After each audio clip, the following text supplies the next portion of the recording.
All right. Good morning. Welcome, everyone. This is New Earth Mystery School, and my name is Miriam Hasnat. Today, we're talking about manifestation, magic, and miracles. I'm so excited. Last class was so amazing and juicy, and I got so much amazing feedback from you guys that you guys loved it, which I'm really, really happy because today is just more and more and more of that. The focus today is going to be on sound, vibration, specifically through sound. And then when I go into my portion, we're going to be talking about word vibration and spelling and grammar and all that kind of stuff and how that supports our vibrational attunement work. So I'm so happy to have my sister Yael Ilah here. For those of you who attended the Soulmates class last month, you had an opportunity to meet Tayama. Yael is also a dear friend of mine that I know from that community, that priestess community. She's also my neighbor. We're neighbors, and we are also traveling together to Morocco next week. So her and myself and Taya are all on a pilgrimage together. So I thought it was so appropriate for her to be the next teacher and for her to offer her beautiful, beautiful gifts of sound and music and frequency and prayer and devotional work. So I am going to peace out and let Yael take over. I'm so, so excited. Awesome. Thank you, Miriam Hasna. This is so great. There's a picture of you just looking hella fly, like leaning back in the sun. It's so great. So let's see how I can make myself bigger here. Hi, everyone. It's a little awkward to just be talking to myself, but trusting I see some people in the chat, so trusting that we're here together creating this field. So Miriam shared a little bit about me, and hello, we see you. So sweet. Hi. We're present and so excited. So sweet. So yeah, some of the way that I spend my days is a lot with sound and music. I'm a devotional musician, and I create different liturgy and sounds and prayers to send out frequencies of love and healing and joy and justice. And I collaborate cross culturally and interspiritually, using different languages and weaving different prayers and frequencies for peace and global multidimensional soul reintegration and divine remembrance.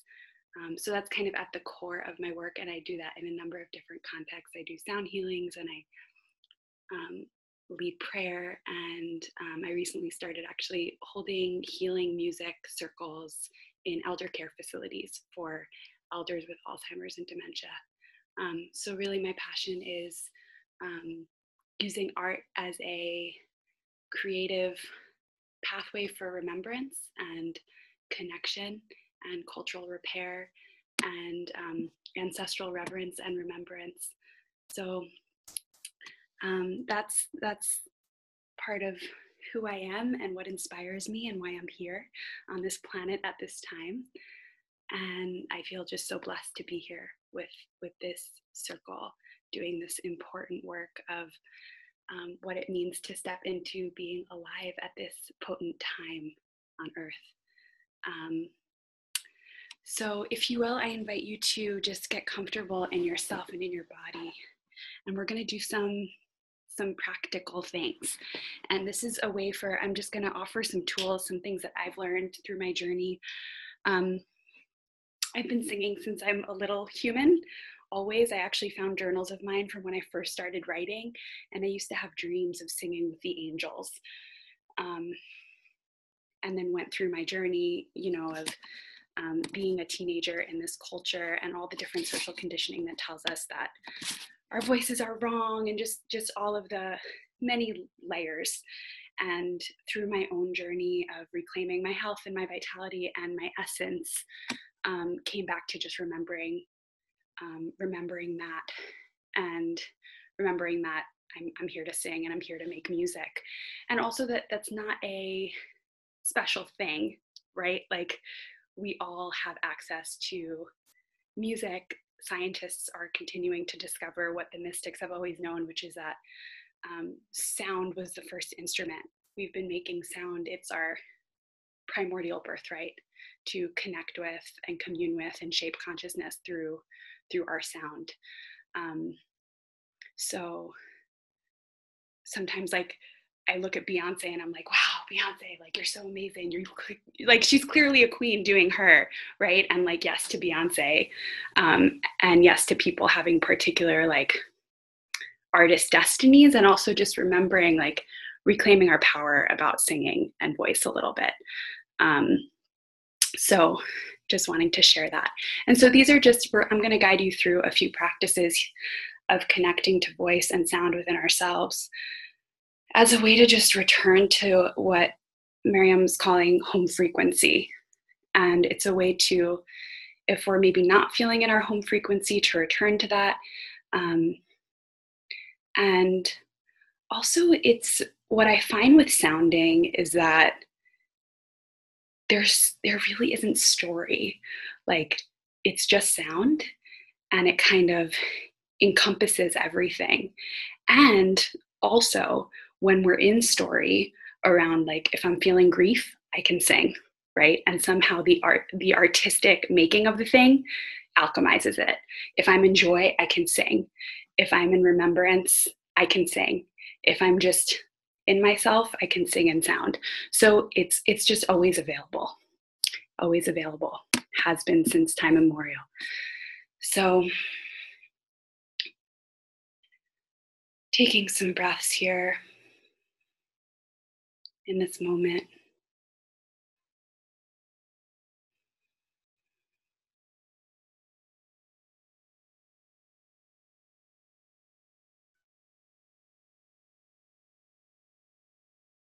Feeling your self sitting wherever you are, the earth beneath you.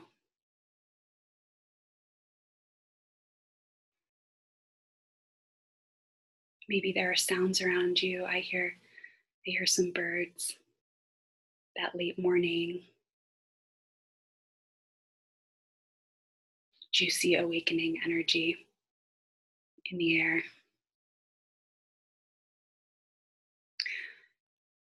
And from this place of presence, we're going to do a vibrational body scan. And we're going to start from the earth, so deep in the core of the earth, coming up through our bodies, our hips, our backs, including our back body and our front body, all the way until we get a few feet beyond our head.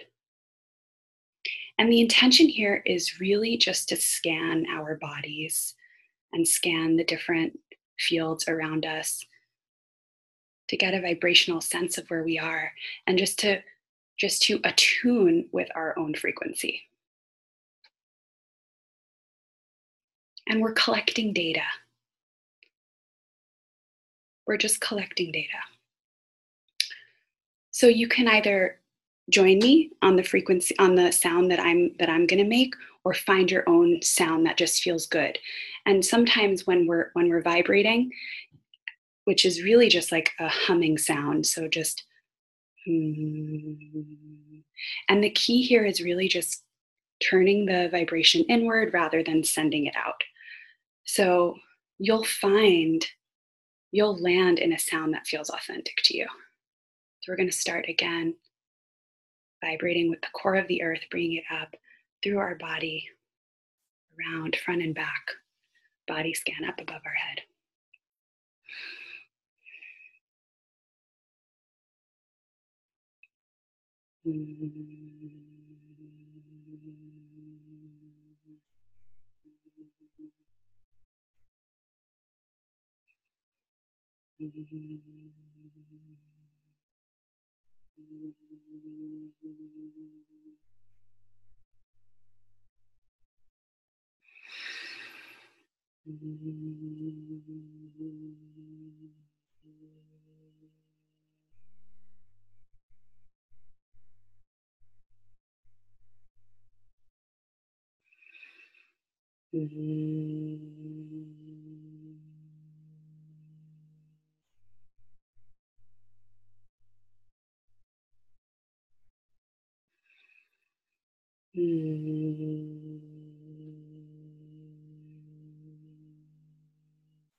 Collecting data.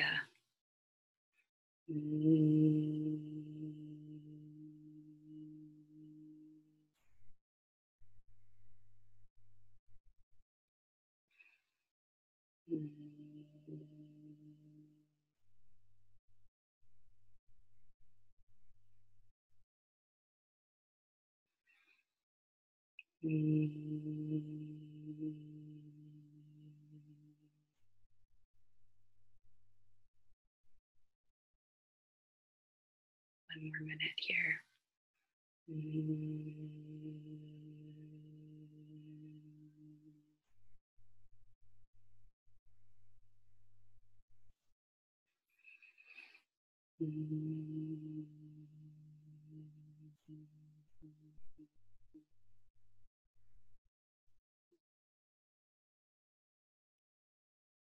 Taking a few deep breaths.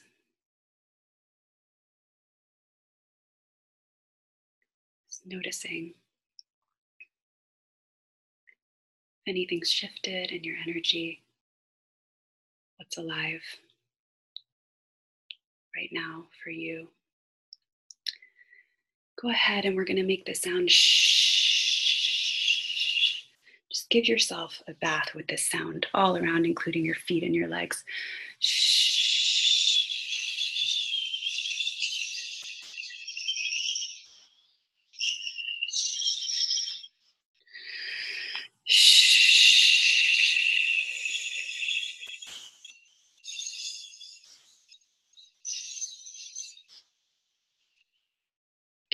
Letting one hand rest on your heart and the other on your belly.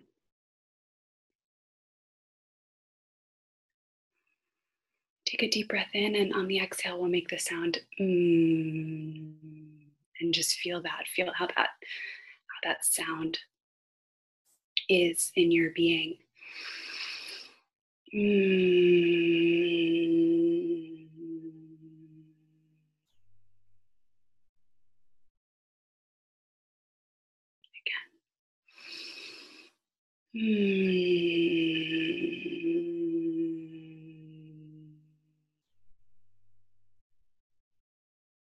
Two more.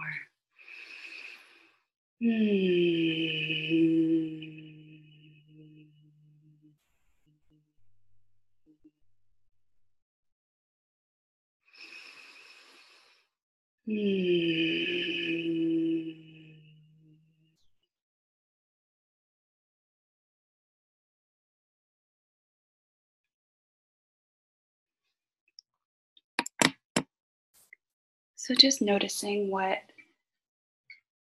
impact it has to be attuning with sound, simple sound to yourself and to your body, and see what's happening in the chat. Maybe yes to Beyonce. I feel so lovely. Good. Tingles everywhere. Good. I'm glad.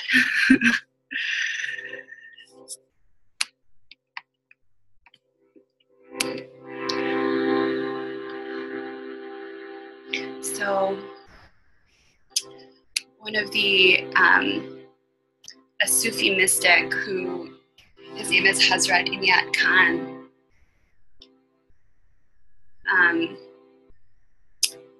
writes a lot and has transmitted a lot of information about the music of life and how all of creation is sound and vibration. And so just reading some of his words, he says, divine sound is the cause of all manifestation, or what manifestation? The knower of the mystery of sound knows the mystery of the whole universe.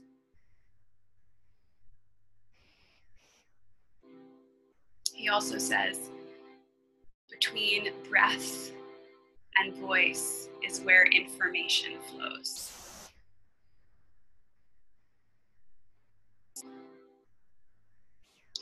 Beneath the repetition of words, a great mystery is hidden.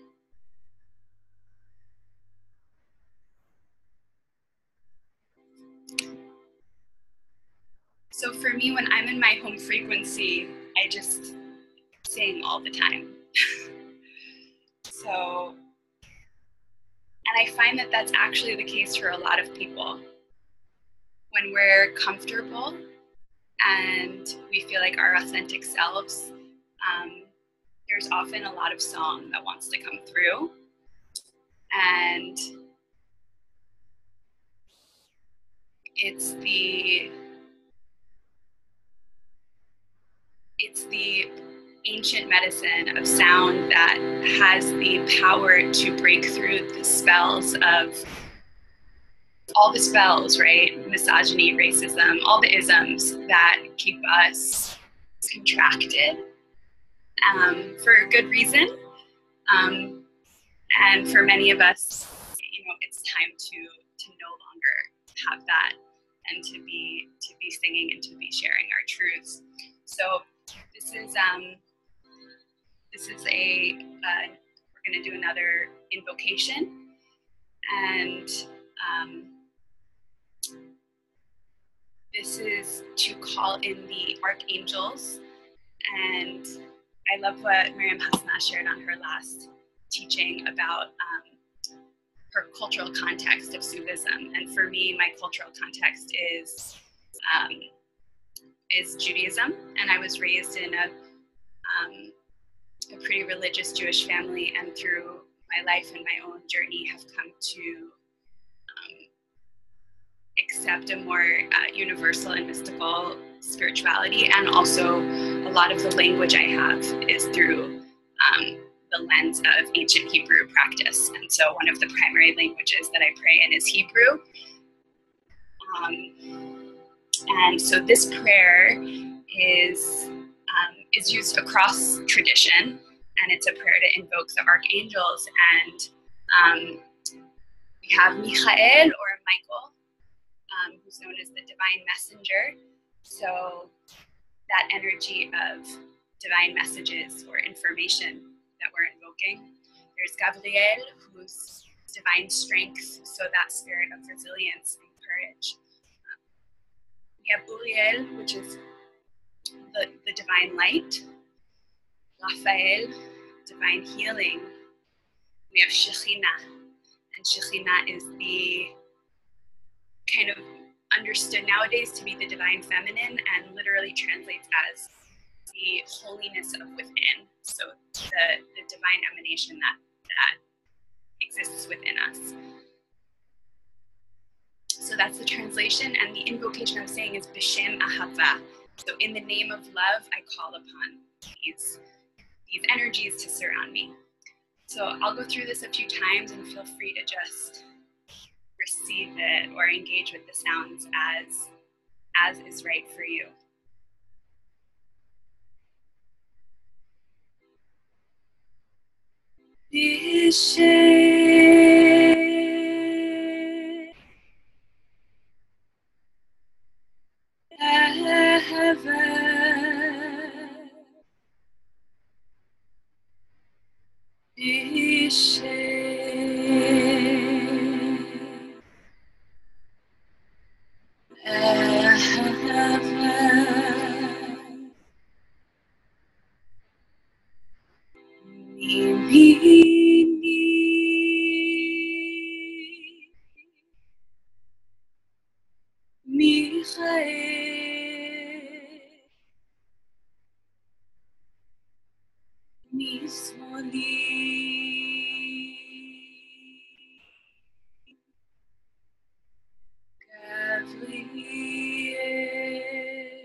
Go ahead and just make a sound where you are.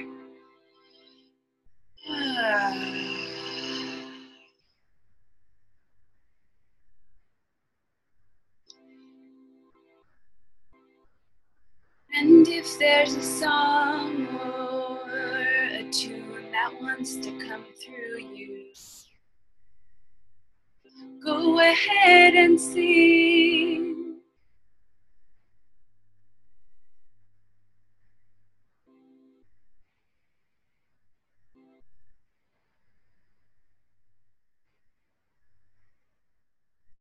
Nourish yourself with the sound of your own essence.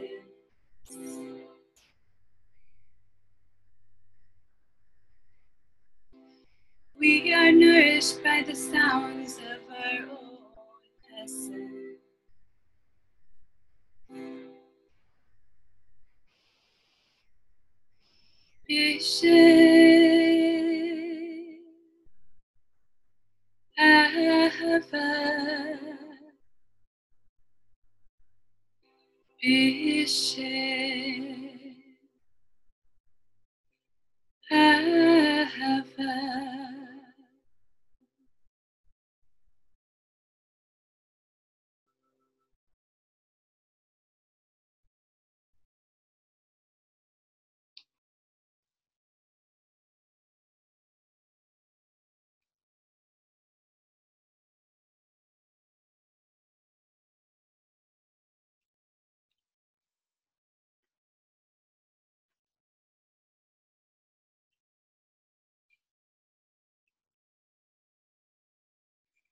And let's go ahead and do that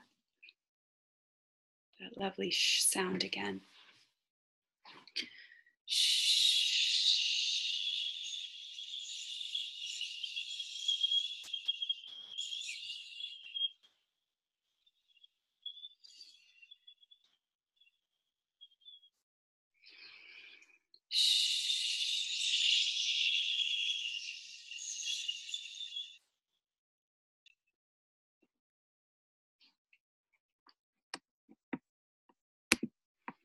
How are you all doing?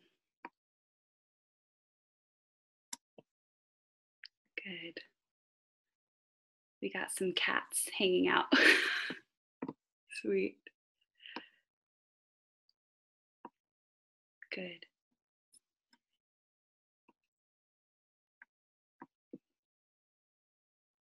Good. Yeah, so someone said, I feel lighter and full. And that's kind of the paradox of sound, right? Is that we can like simultaneously feel so emptied out and so full, which is such a good thing. Good. I'm glad.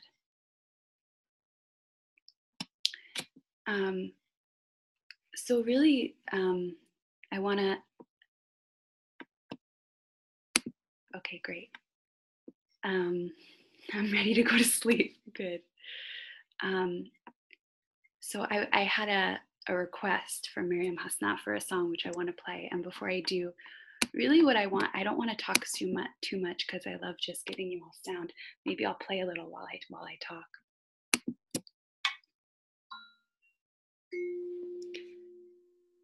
So really, if I was thinking like, what's the core, what's the essence of what I wanted to share with you all about the importance of sound,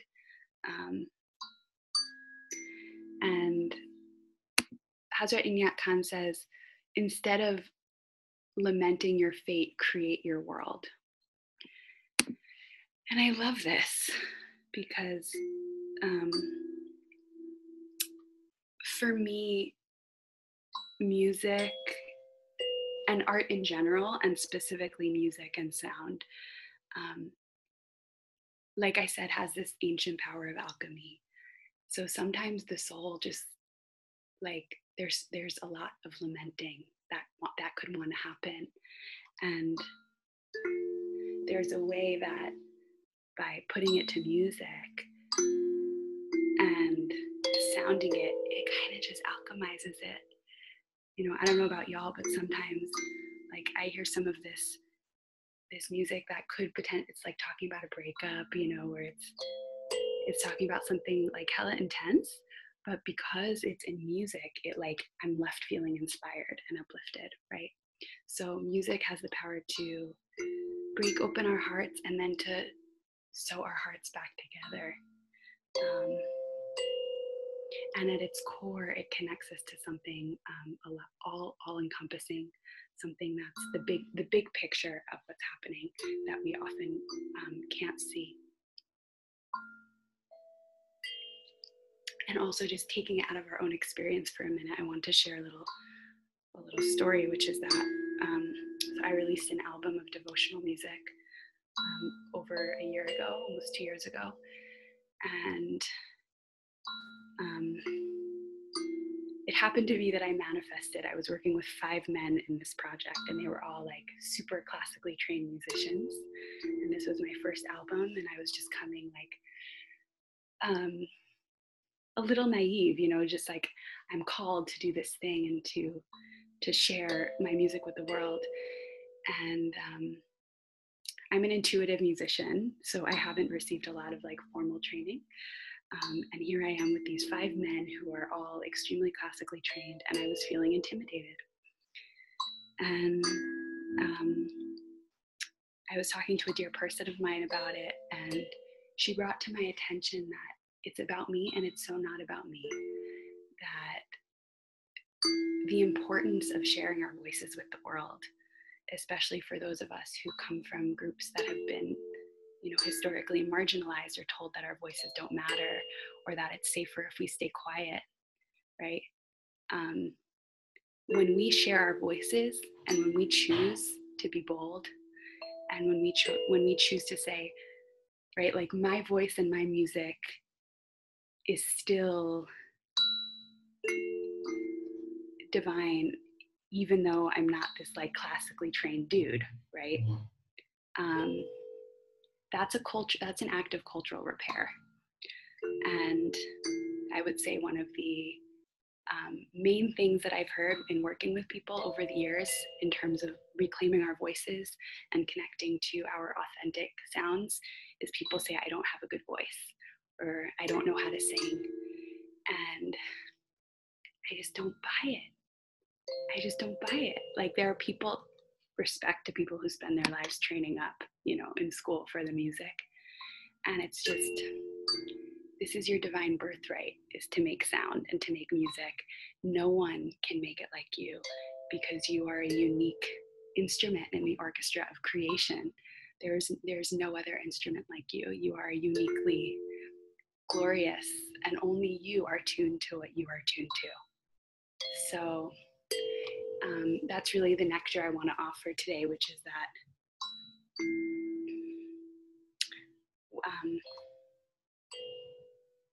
you're special. you're a special instrument in your essence. So just know that.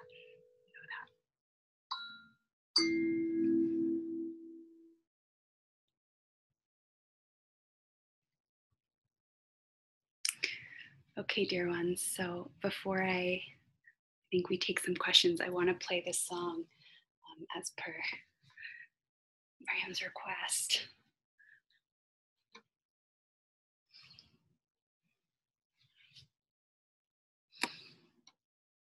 This song is called Infinity.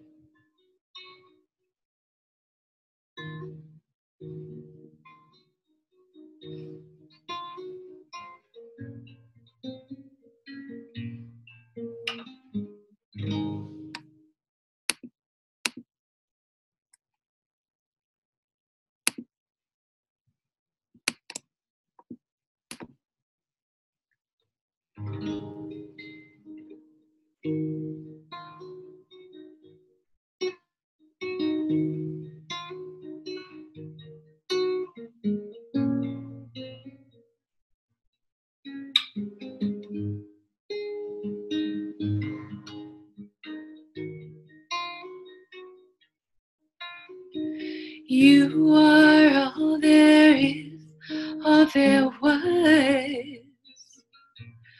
all there will be, infinity.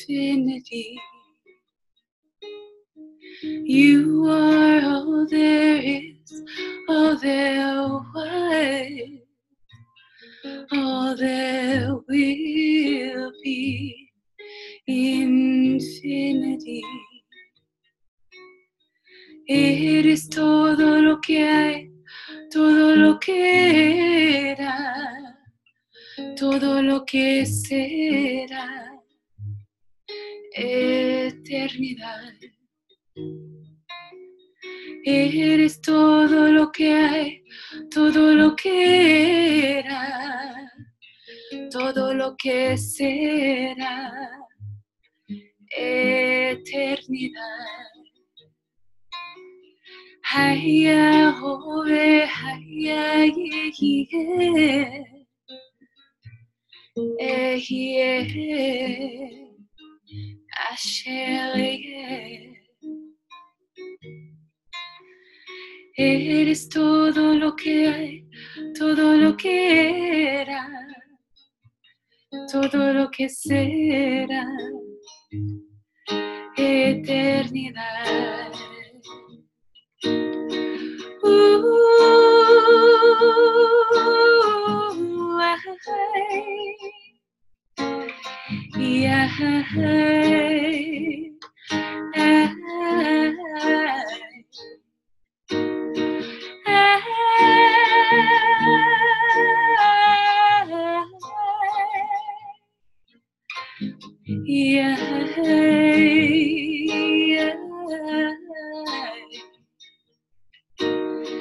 You are all there is, all there was, all there will be, infinity. You are all there is, all there was, all there will be, infinity. Haya hove, haya yehie, ehie, asher yeh. Haya hobe haya ehye asher eres todo lo que hay, todo lo que era, todo lo que será, eternidad. Eres todo lo que hay, todo lo que era, todo lo que será, eternidad.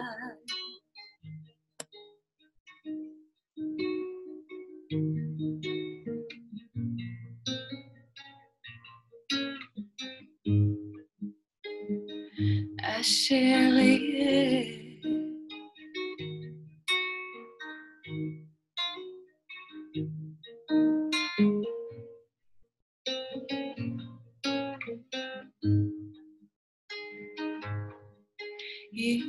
infinity.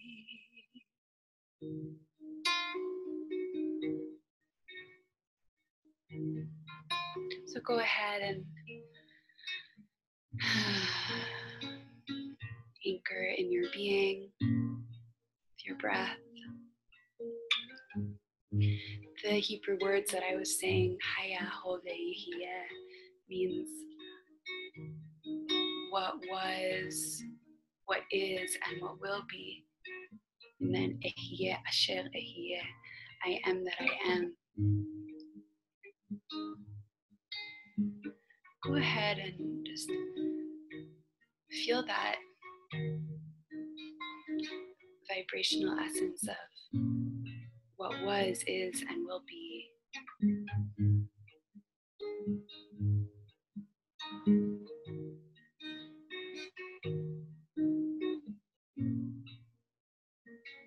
All here in this moment.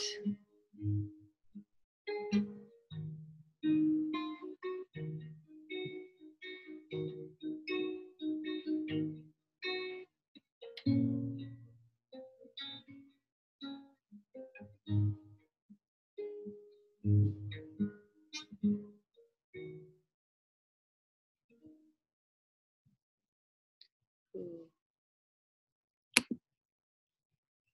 I see a radiant queen up in my little box. Oh, thank you so much for that. I was so grateful, so grateful and blessed by your magic and your creation and all that you are. I thought I would have a question. So I'm going to start the question and answer section. What I will say, just to kind of stay in the flow of the format, is to, if you guys do have questions, to put them in the Q&A right now for Yael. I did want to mention something that wasn't mentioned as of yet, that Yael also is a drum creator. She is the creator of the drum that I work with, and all of her drums are so beautiful and magical. So she has drums to offer for people that want to do work with shamanic drumming and that want to do traditional other styles of drumming. And she also does drum birthing ceremonies. So she works with people for you to actually create your own drum and infuses it with blessing and prayer and all of that kind of stuff. So if you're in the California Bay Area, know that, so in our community, you guys are having a little bit more of a taste of like what our specific community is like. You've already met Taya, you've met Yael. So this is how we pray. Like we sing and we drum and we hang out, and this is what prayer can look like, you know. The other interesting thing too is that, I don't know for how many of you were here for the class where we talked about vibration, but I also reference Hazrat Inayat Khan's work, and he is a particular saint within the Chishti Sufi lineage And the reason that this lineage is so, for me specifically, resonant is because there is such a focus on music. So know that, that's a part of it. Sound is a huge part of it. In every sense of the way, like she said, actually, making sounds and using your voice, that was also very new to me in a way. Because it was like there were certain special people that were the ones who you wanted to hear their voices. So I think for me, my question would be for Yael, and I kind of know the answer, so I'm kind of setting you up to talk about something. And for all of us, right? It's like, okay, it's clear you have this divine gift, right? And yet you also talked about the fact that you were feeling a little insecure, you're feeling a little uncomfortable. I've also talked about that. I've shared how, there were some blocks to me being able to get to the point where it's like, okay, I know I have a calling, mm-hmm. and I know that it's written, and yet there are these like initiations in a way. I'll frame them in that way. There are these initiations in a way that I kind of have to go through before, I feel ready or something like that. And for so many people that I know that feel resonant with, my school, there are people that resonate more with the idea of having a calling than having a career. Can you just speak to that for a moment and how what your pathway has been, and kind of like, I know where you are as well. So if you can just offer a little light around being someone who has so many beautiful gifts, and yet still feeling in this culture that we have of this program of like, you're not enough, how you've learned to navigate that yourself. Yeah, it's such a alive question. I also see some good ones here about what the instruments that I use are, and I'm so excited to share that with y'all. So it's like, it's ongoing, and I feel like part of it for me is really this piece around it, like being about myself, but not actually. And like I said, around that reflection I got when I was putting out my album around like, this is about you, and it's also about like 500 years of, like oppression, and, more than 500, right? But just kind of taking it out of myself a little bit and being like, both, which supports me in like owning and internalizing the responsibility of living in my destiny and my calling, and also realizing that that's actually has impact beyond me, right? That like by me unraveling my voice, whatever then comes to that, like for me, it happens to be that that's like literally me sharing my voice with the world. And for other people, that's like a metaphor for just like being ourselves authentically. And to know that it's about us, and it's also kind of about tuning ourselves so that we can be in the orchestra with creation and with consciousness. And as that, participate in, I just read this quote, the mystical reconciliation of the universe. So I'd say that, like kind of taking it outside of myself a little bit helps me actually like bring it into myself. And then also in terms of like the career and calling, it's a calling based career. It's just what it is. Like I think I fought for a while, like they felt separate in my mind. Like there would be the career and like how I'm going to function in this kind of like capitalist matrix a little bit. And then there's the calling. And I'm seeing more and more in my life the ways that those are integrating. And the more that I share my essence because I have to, as that's the way that I'm in communion with the divine, and that's in the way that I'm living my life with joy and from my heart. And so in doing that, the career and the calling start to merge, and they don't become as separate.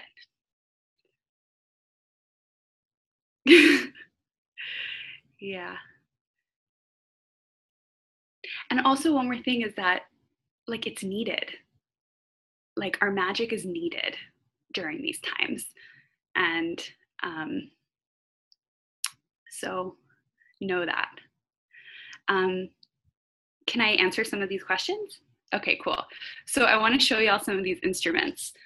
So as Mariam said, I make drums, And so here's one of these drums. I make drums in the way of my teacher Yolanda Martinez, who's based in New Mexico. So I have a drum here. I was playing a guitar. That was one of the other ones.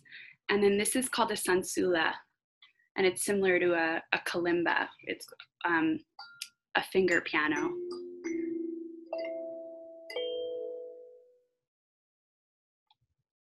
So that's what this one is. And then these are called koshi chimes. And these actually are amazing. They come in different elements. So I think this is wind, and this one's earth. They come in the 4 different elements, and these are just like celestial.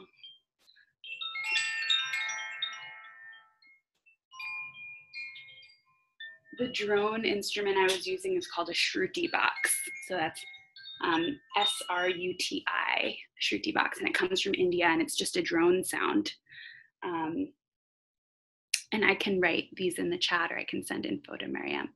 And then I also have this flute that was made for me by another one of my drum making mentors named Guillermo Martinez. And this is a 2-drone flute. A drone flute, rather, a 2-chamber flute.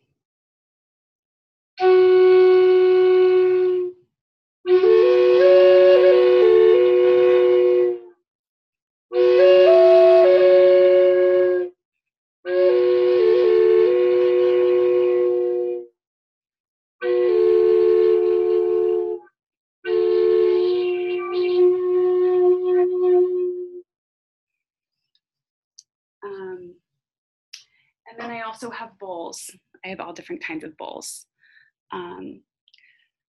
And I have a lot of shakers and things, but there's so many, everything makes sound. So there's so many fun toys, but those are the specific ones that I had today.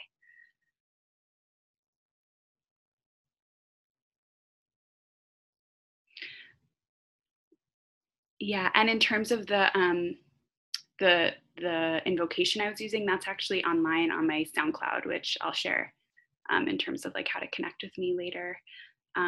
But all of those lyrics are online.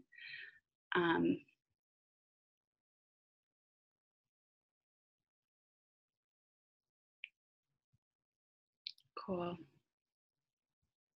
Great. And the person who we're talking about is Hazrat Inayat Khan. So someone asked about that, and this is a good kind of intro book to connect with some of his work. The Music of Life.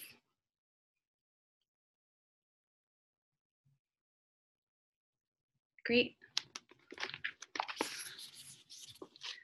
Yeah, and there's just one question here. I don't quite understand it necessarily, but around geographical location and career and calling. And what I would say is just like, do you? And like, do you? And it will bring you to the places that you're meant to be brought to. So, yeah. Oh, I love it. Well, I so grateful. And you're gonna hang out, right? Yeah, totally. Okay, cool. So we'll close out at the end. Maybe you'll offer, if you desire, you'll offer a song. I'm gonna move you into the group. Awesome. And okay. So this just came to me while I was listening to Yael and just feeling into the collective energy of the group. I definitely have a couple things that I want to share and offer, but I wanted to, and I haven't done this for a while, where I've brought one of the attendees on as a panelist. I just wanted to create the space, a little bit of space. If there is someone who wants to offer prayer, song, instrument, blessing, anything, I just feel like I wanted to just create a little space for that. If someone's really feeling like something's coming through me that I want to offer and share with the group, not to call anybody out or make anybody feel uncomfortable, but if there is anyone who does want to offer song or prayer, I can even maybe do it at the end. You guys can, okay, so some people are like, I'm not prepared. So, okay, so what I'll do then is I'll do my teaching. And if anyone wants to, let me know, and I will offer at the end a space if you want to put clothes on. There's no pressure or anything. It's just something that came to me, that if there was someone who was feeling really like tuned and some transmission was coming through, I wanted to create a space to offer that. So, okay, so let's talk a little bit about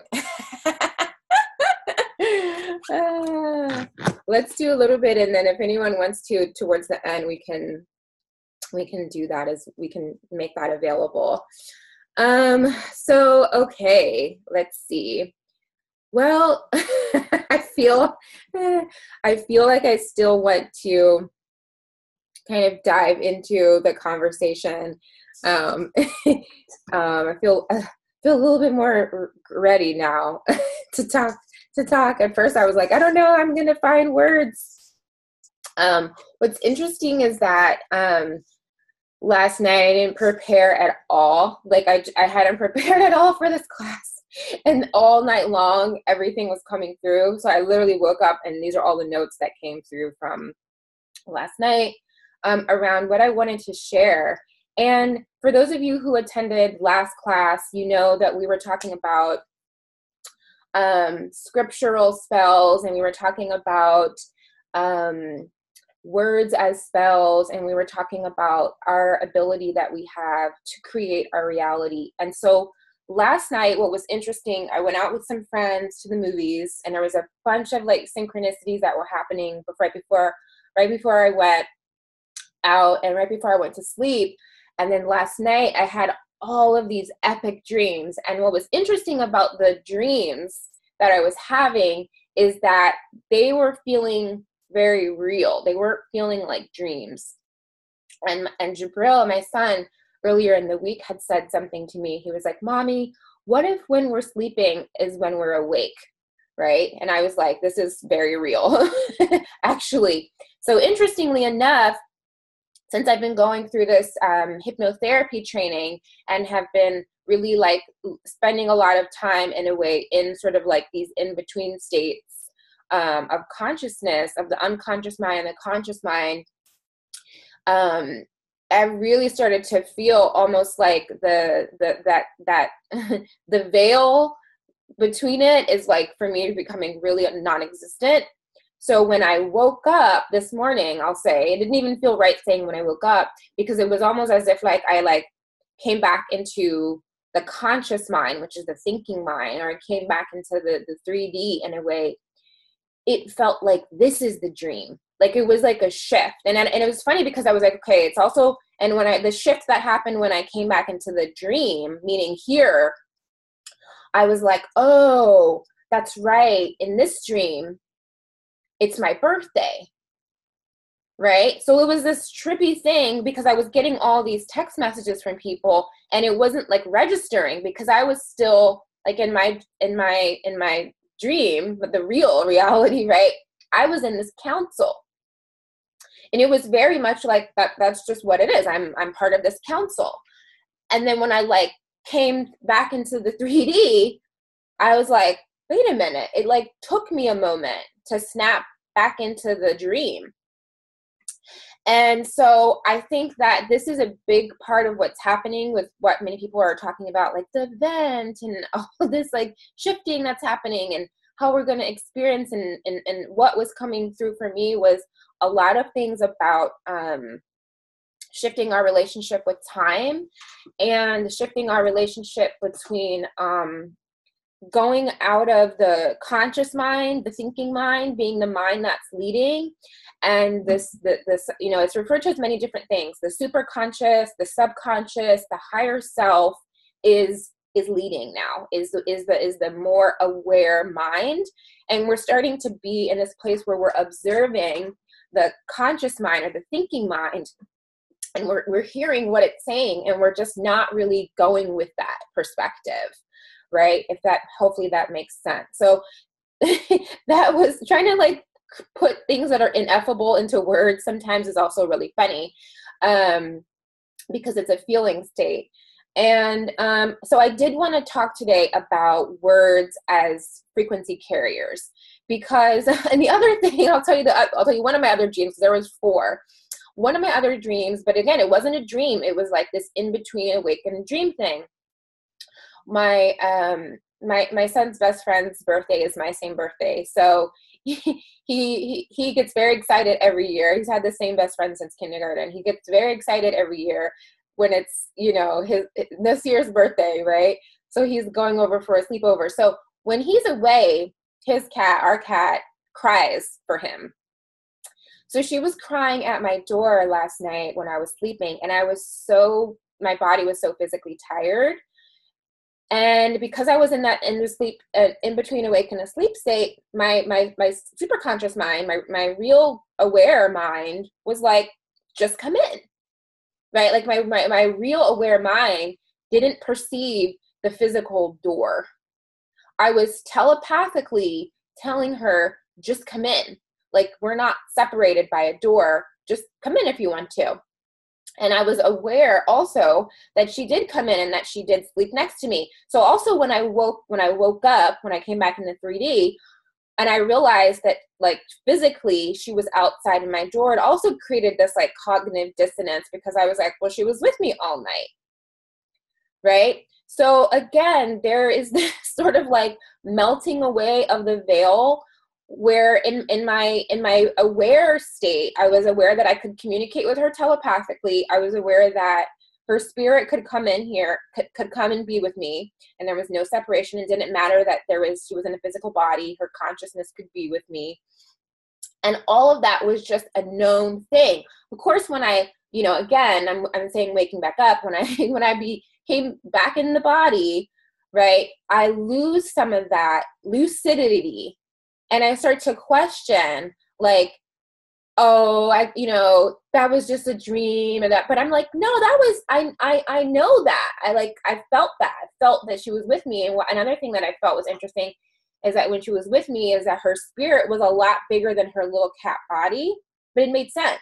In the nighttime, when she laid down with me, I felt this being with me. And it was just like, that's her spirit. Like, it's no big deal. So anyway, that was half of my night. There's also many more pieces that I won't go into. But all that to say is that there is this thing, right, that we have where we use words to carry frequencies. They're frequency carriers, right? And the thing about words that's interesting is that we do have them as a tool to create sound, right? To create sound vibration, which interacts with the quantum field, and it does create our dream. So I'm going to start using that verbiage a lot more, is that we're creating the dream. We are the real-time dreamer of this dream here, and we have the ability to create. When we realize that it's a dream is when we are able to create what other people would call magic and miracles, because we don't see it as this material fixed thing, right? We perceive it in a way where it's very fluid, where things are not as fixed, where the rules are not as kind of like, pre-made in a way that doesn't work for us. And we're not caught up in all of, as Yael said, is the isms, right? Like, for example, Jabril wrote me a permission slip last week. Jabril's hilarious, by the way. So he has this one particular laugh that he has, right? And the way that he laughs is, so I made that laugh, right? And he was like, you don't have permission to make that laugh. And I was like, well, why not? He's like, well, I created it and you have to ask my permission. So I asked him permission. I said, can I have permission to laugh your laugh? So he this is hilarious. So he said, well, I have to, you have to audition. So let me hear you do it a couple times, right? So he wrote my name, and he wrote all these, he wrote my age, he wrote all this, he wrote my race. When he wrote my race, he wrote human ET, right? He wrote human ET, right? So, and what's incredible about that is that for him, that's like nothing, right? And I posted it online, but people didn't know the whole context of it. But it was a permission slip that he wrote for me, and he wrote my race is human, just like it's nothing. Like, oh yeah, my mom's race is human ET, right? So that's the thing. It's like in this dream, right? In my dream of this dream, I'm playing this character. I'm playing this role. I'm even playing this role as like the teacher. But you guys wrote me into your dream. That's the thing you have to understand. When you realize like, oh, that's right. All of these characters that I wrote into my reality, everything that you have in your reality, you wrote everyone into this dream. So if you don't like your dream, then you can change it. And one of the ways that you can change it is with this technology of frequency and sound, and specifically with words. Now, I'm going to use this term lightly because there's absolutely no fear for me within this. The powers that be, we're going to call them that, the powers that be, right, know this and have used spells and hypnosis and grammar, right? The word grammar actually comes from the word grimoire, which is a spell book, right? And think about it. When you're in school, you learn spelling, right? You've probably heard all this because there's people that, talk about this kind of stuff, like metaphysical people that are always like, like talk about spelling and the glamour of grammar and all that kind of stuff. But think about it. So there's TV channels, right? There's TV programs, right? So it's like, what are you channeling? Well, the thing that's interesting about hypnotherapy is that you learn to take people into all these different levels of trance, and the level of trance that is where, called theta, where you can really heavily be impacted by the words and the images that you listen to, is the state that you go into when you watch television. I grew up in a no television home, and it's like a running joke with my friends that my friends know that I don't like movies. And when people meet me, they're like, what do you mean you don't like movies, right? I just grew up with my sister's on the class too. She can affirm. We weren't allowed. My dad was like, we're not doing this Western TV thing, so we weren't allowed to watch TV, and we didn't watch movies. We actually weren't allowed to listen to music. At the time, I was just felt totally restricted. But then as I got older, I was like, oh, okay, I didn't have some of the programming that certain people had because I wasn't allowed to watch TV. So I also from that place, I'm really, really sensitive to programming. For example, I had a dream, not even reading any of my notes yet, just coming through. I had a dream like a week and a half ago where I was being shown that mainstream music is one of the main tools that programs Taurus.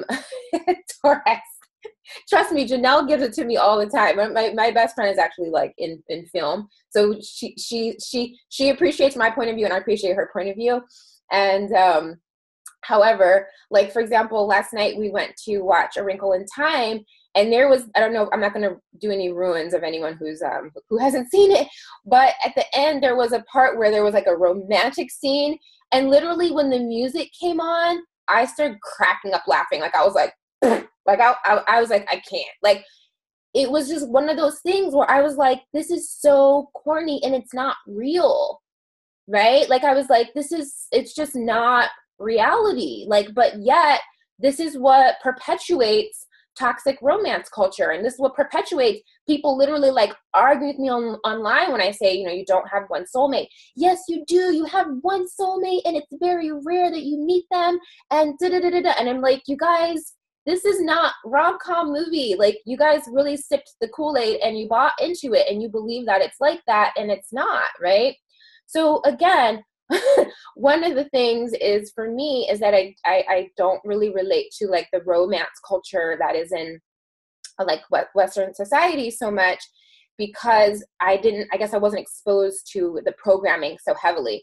But in my dream that I had like a week and a half ago, I was being shown that mainstream music, which is another thing that I don't listen to. You guys see, like, I listen to like music like Yell creates and like sound frequencies.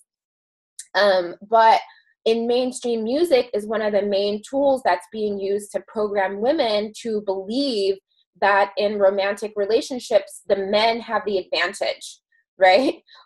Like, and to promote, and if you start to pay attention, start to listen to lyrics that you hear online now and think about it. It's very much like, you know, for example, I heard a lyric that was like, I just think you're just too good for me. Like the woman was singing this about a man. And I'm like, I'm like, make it stop.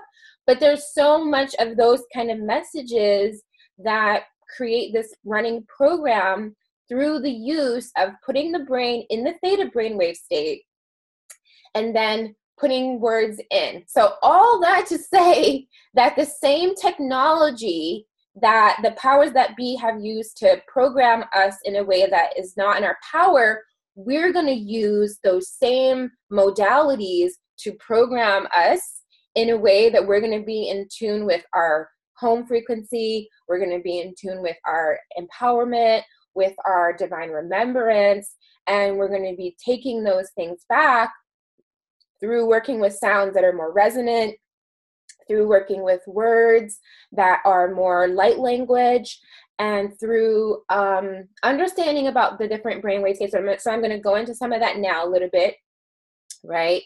And giving some fundamental basics on like how things work in a metaphysical universe where we are in the dream that we are creating. We are creating our reality in the dream because it is, in a way, it is this holographic reality that we are projecting forth, right? So that we can start to not create a more illusion in the dream, but to wake up in the dream. So this is about having a lucid dream, real life experience. I hope you guys follow me. Okay. So one of the things that I want to say is to just touch on very, very quickly about the unconscious mind and the conscious mind. And it's interesting because we use the language, the conscious mind, which would make you think that it's the mind that's aware, but it's actually not. When I'm saying the conscious mind, and I'm just using sort of hypnotherapy verbiage, the conscious mind is actually the mind that when you're in your 3D reality and when you're awake, right? It's the mind that's running. It's the mind that's like, you're thinking something and it's there. So it's your thinking mind. The subconscious mind is the mind that's all the background programs that are running. Now, the interesting thing is that beyond the subconscious mind is the superconscious mind, and is the higher self, and is your relationship with the divine mind. So it was really Carl Jung who started to first talk about kind of like going into the collective unconscious is when you start to connect more with things like archetypes, and you connect more with things like symbols. So the subconscious mind works with symbols, symbology. So that's why when people are like, why do you have that religious symbol all around your house? But because my subconscious mind recognizes that this means blessings, right? So for me, I do work with symbols that are familiar to the way that my brain synapses, because of the culture that I was born and raised in. However, there are many ancient alchemical symbols that you can work with. There are many, many different types of symbols. There's sigils. There's so many different things. Maybe I'll make this the topic of the for within the portal this week for this month, but just talking about kind of like how to work more with symbols. So I do put a lot of symbols on my altar. I do have a lot of sacred geometry. You guys know that I have like a few sacred geometry symbol tattoos. And again, what's interesting about having these kind of tattoos is that people that don't have any idea of what this is, they look at it and something activates. Some information is there that their subconscious mind, again, because the subconscious mind leads to the superconscious mind, which is the higher self, which leads to the collective field, that whatever you want to call it, the Akash, the quantum field, the all that is, the void, right? 0 point. It's that field where all information that is, was, and ever will be, that we all have access to, but we have to literally get the conscious mind out of the way, because it really is the mind that's like it's most in the way. It's the mind that's running a lot of those repetitive things that are not supporting our truth, right? So again, as I said earlier, what I feel, and this is just my own thing, is that we are starting to make that shift of the conscious mind is like not leading anymore. The conscious mind is like we're observing it, right? But we're actually operating from the super consciousness. So we're operating from the higher self perspective, and we're letting the higher self lead more, right? So, and then the conscious mind, the linear mind, it does have its benefits. So I'm not going to say that it doesn't have any usefulness, but it's not going to be the leader anymore, right? Okay, so a couple things I want to say about metaphysics, right? So we live again in a vibrational reality, and that means that the physical reality is always a manifestation of what is happening on the vibrational reality. So a lot of people think it's the other way around, but again, what we are vibrating energetically then is what creates the physical reality. Now, the cycle we get into is that we're observing the physical reality, we're vibrating based on what we're perceiving, and then we're recreating the same future outcome that's based on a familiar past, right? So I don't know if you guys read my article that I wrote about time, but I basically was talking about how to break the time feedback loop, of the negative feedback loop of like your future life looks and feels this exact same as what you've always seen. So awakening, or whatever you want to call it, ascension, is about starting to perceive the energetic reality as the true reality, and the physical reality is a representation, a mirror, an emanation, or a manifestation of what we're vibrating. So we're going to learn how to perceive things before they're physically manifest, right? So we all have the ability to see or perceive something before it is tangible, and we're working with that realm, right? So last time, I taught about the technique that's called It's Already Done, right? And the other thing that I want to say about that notion is that, again, sometimes we have this way of perceiving of like, I'm going to manifest this thing, right? So I'll give a really concrete example. I'm going to manifest my divine counterpart, my divine partnership, right? Although I don't believe that we have one soulmate, I do believe that many of us do have a pre-birth plan to have a life partner, which may or may not be a soulmate. Bigger question, bigger conversation, but we'll just go with that for now.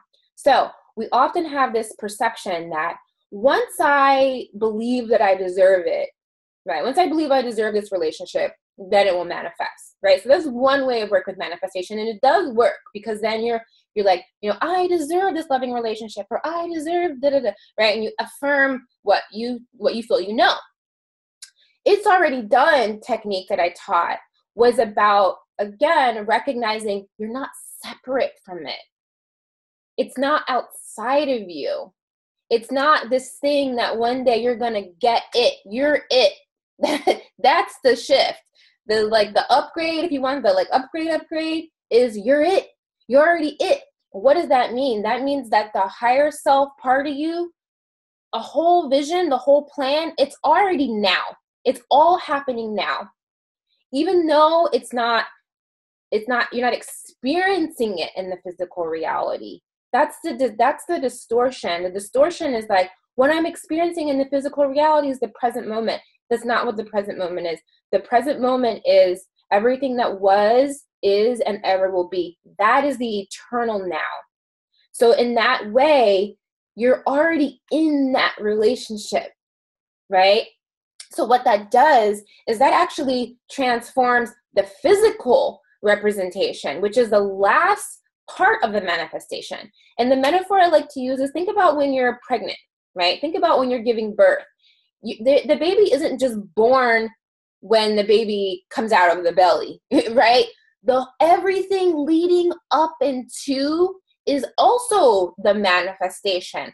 But what we do oftentimes is like we see the pregnant belly and we're like, the baby's not here yet. The baby's already here. Like, do you get what I'm saying? So if we start to look at our manifestations in that way, and we're like, it's already done, right?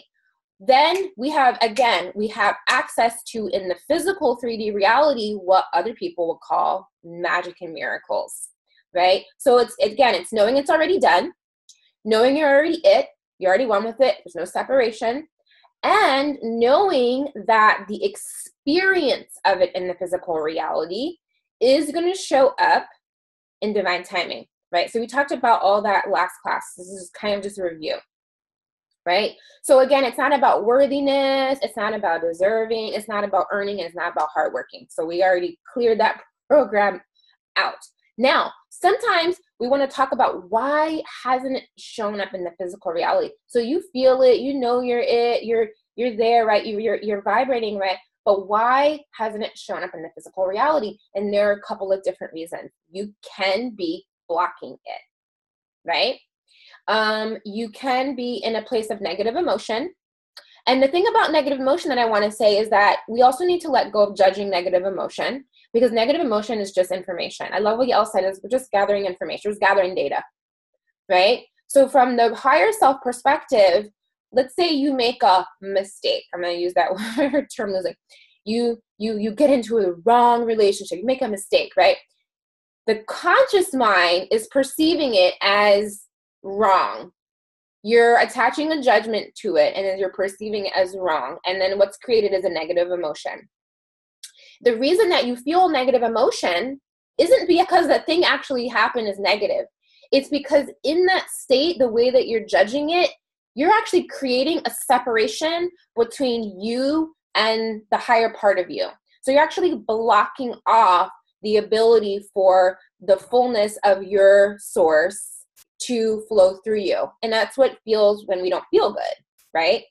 However, when we can allow it in, when we can just allow it to flow in, right, then what happens is we feel what we call positive emotions, right? So the trick is reframing. That's the upgrade, reframing. So everything that we're experiencing, instead of needing to judge it as if it's wrong, or we made a mistake, or we didn't get it right, or it's not happening fast enough, why can't I see it yet, right? The thing about frequency is this: when you're in the frequency of the problem, when you're focused on problem, you're not a match for the solution. So when you're in the frequency of like, this isn't working out, you're not a match to the frequency of your higher self actually showing you and guiding you to the very next step along the path. So I hope this is making sense, right? The other thing I want to say is, so in a vibrational reality, there's no, and this one I might get some resistance from some of y'all for this, but in the vibrational reality, there's no such thing as being against something, right? So when you're against something, you're actually focusing on the thing that you don't want. That's what it means to be against something, right? So you're actually a match to the problem. If you can, however, if you know what it is that you're like, I don't want any more racism, right? So this is a problem, right? You're like, right? But what you have to understand is vibrationally, how does this apply to activism? I already knew that was going to be the next question, because this is why I don't consider myself like an activist in that way, right? Because a lot of times it is pushing against the very thing that you think you don't want, not realizing metaphysically that you're actually giving it life. You're actually giving it creation. Imagine if instead of everyone putting their energy on the thing, because think about this, the subconscious mind doesn't, if you say, I don't want to be sad, what does the subconscious mind hear? Hear sad. Okay, sad, sad, sad, sad, more sad, more sad, more sad, more sad, right? It doesn't hear, I don't want. doesn't hear that. There's no negation, right? It doesn't hear that. So you have to actually focus on what you do. So what do you want? So this is the main question I ask my clients. So what do you want then? Right? If you can you got it. You've got the what you don't want down. Now, are you ready to stop focusing on it and to give your energy to the creating of what you do want? I always say, you don't create change by focusing on an old system. You create a new one so much that the old one becomes obsolete. That is the nature of change from a metaphysical point of view. This is why I spend so much money. What was that, right? This is why I spend so much, that was an interesting slip. This is why I spend so much time and energy on creating and offering modalities that are about creative visualization of the new. This is why I spend so much time and money, whatever, same thing, right? Focusing on offering modalities and things that are going to support you in perceiving the possibilities of a future outcome that looks different than the past, right? Because that quantum possibility is already available. It's just, again, as we talked about, it's just not being experienced in the physical reality because we're not a match to seeing it. Right? And that's the thing with this whole thing about the event and people, and I don't know if you guys are following all the event conversations online. There is this conversation around the event and this split of timelines that's going to become more pronounced. And there's going to be the people that are experiencing a very, very clear connection to, without creating a hierarchy, but these higher dimensional timelines of unconditional love where you're not judging the bad guy. You're not judging other. You have unconditional love because we're all one. And those people that are experiencing that timeline and their dream of this dream, it's all blissed out, right? And then there are other people who are kind of more in the 4-dimensional realm who are perceiving things and they're seeing that they have choice of how they want to interact with it, but it is still a part of their reality. And then there's the people who are very much in the 3D version of it, and they're seeing change, and all they're able to do is focusing on what they don't want, what they don't like about it, right? And for me, I feel neutral a lot of times. Like, I'll give you an example that's like totally not relevant, so I have no emotional like engagement with it at all. This is someone I never even kind of consciously interact with, but I noticed that Kim Kardashian put out a new, or is going to put out a new concealer line or something, right? And she has all of this marketing done where the people that are the models and stuff are very diverse color, skin tone, very diverse age, different shapes. So, I imagine whether her or her team or whoever was kind of let's be aware of sort of the themes that are going on right now and create an ad that looks universal, looks like no one's left out. But then in the actual, the actual product that she put out, the range of colors wasn't very diverse, right? Which again, this is not a surprising thing for me. So I was just oh, okay, yeah, that's the Matrix. That's what's going on in the Matrix. But what was crazy to me was how much time and energy people were investing in debating about it, right? And I was like, wow, that's so interesting. So much time was invested into what's right, what's wrong, it shouldn't have been, and all these expectations around, right? And I was just wow, people are really in it. They're just in it right now. And I didn't have any judgment about that. I wasn't it's not wrong. It's just that's their reality, right? So that's an example that I'm offering to show you that your words, where you choose to direct your energy and where you choose to focus, is what's going to determine what you are a match for in your dream. Okay.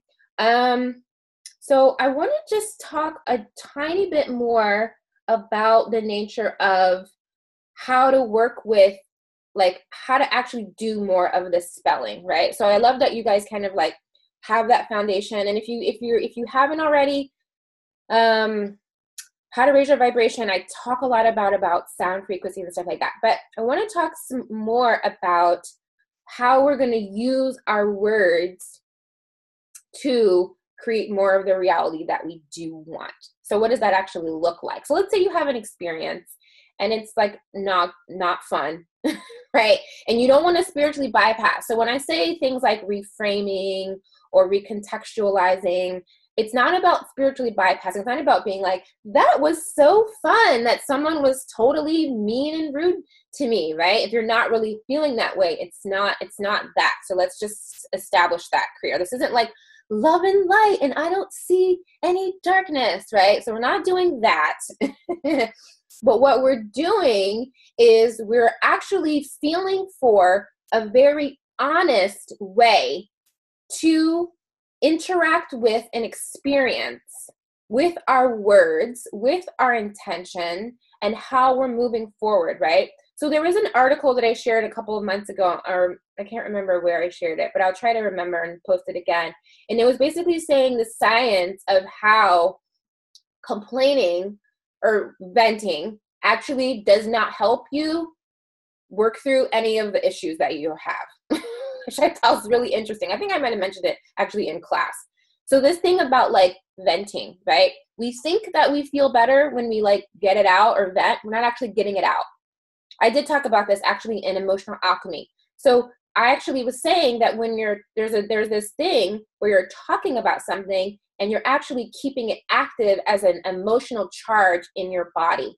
So to actually get it out, you actually have to clear it from the body. So this is where things like EFT come in, things like breath work, things like, all the sound, right? All those different modalities that are actually going to help you to move it up and actually get it out, as opposed to just talking about it, right? And you think you're actually getting it out, and all you're doing is entraining your vibration to be more of this, what you're saying to the universe, more of this one. So that doesn't mean that if you have a moment, when I actually gave an example on here, me and my friend who's on the call, so my best friend Janelle, we had this thing because I'll just speak for myself.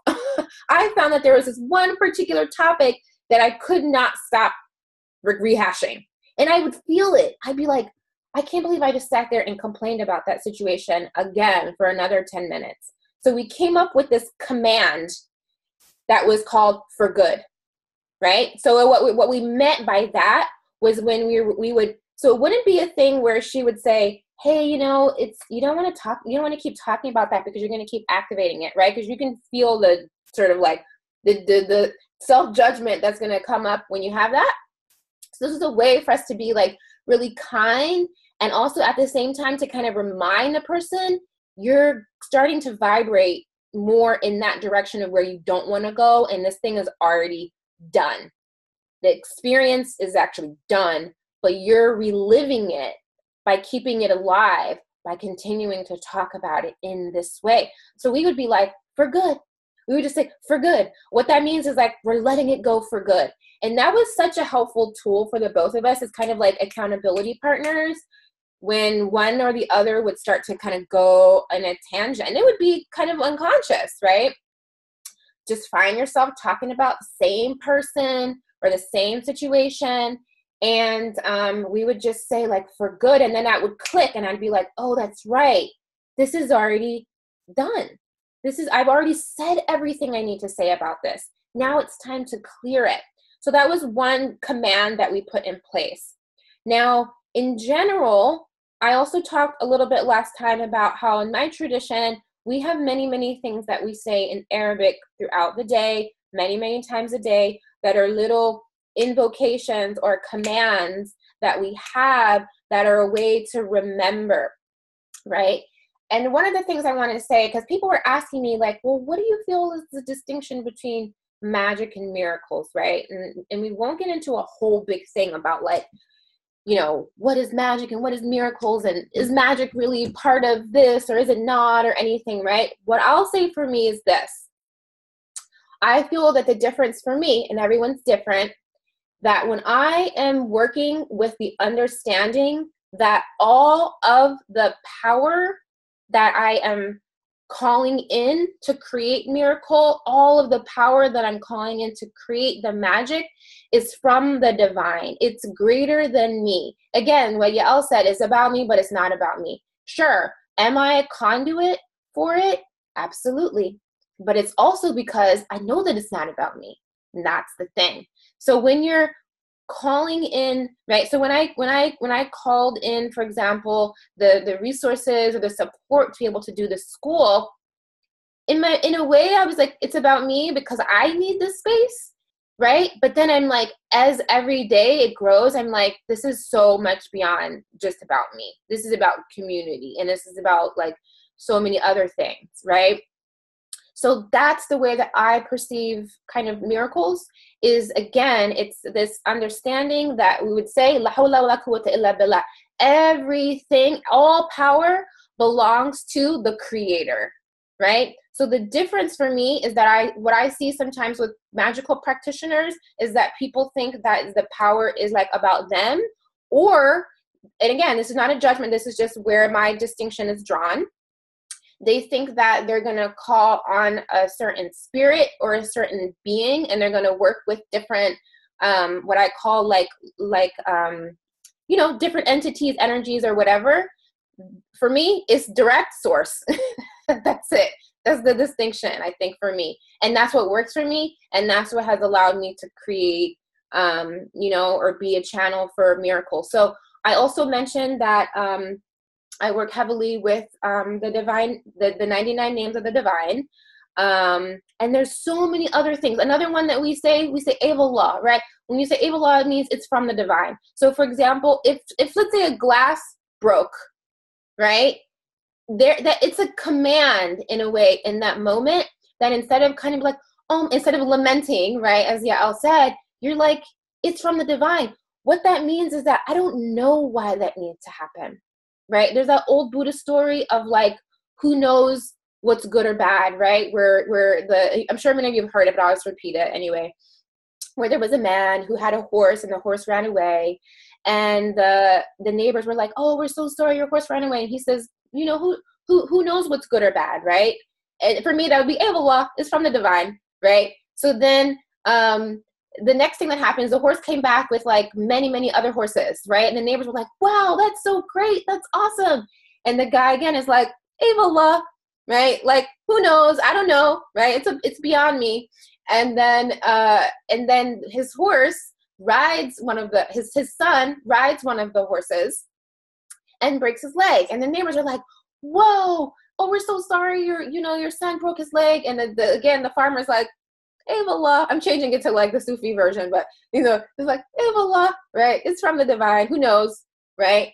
And then and then the next thing is the like prime minister of the land comes to recruit people to be in the war, to fight in the war, and the son's leg is broken, so he can't go off to war, right? So then the neighbors again are like, whoa, that was such good luck, right? And he's just like, Avallah, like, there's that. We say that all the time. So there's all of these little invocations, little prayers, little commands that we say all day long, right? That are remembrance.